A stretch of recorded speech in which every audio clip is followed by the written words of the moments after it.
Ciao a tutti! Nella pillola di questa settimana vedremo come nascondere da un filtro dati i valori di dimensioni di analisi non presenti nella tabella dei fatti. Prendiamo in considerazione il filtro dati anno. Il dataset in questione presenta valori di vendita per i soli anni compresi tra il 2010 e il 2017. Vediamo quindi come è possibile snellire la visualizzazione mostrando i soli valori presenti nella base dati. Per raggiungere lo scopo, costruiamo una misura che calcola il numero di record presenti nella tabella dei fatti Analisi vendite. Clicchiamo quindi su OK.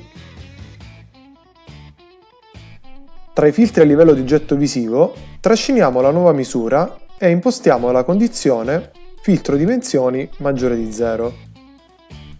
Come risultato abbiamo ottenuto un filtro dati sul campo anno e una pagina report più pulita.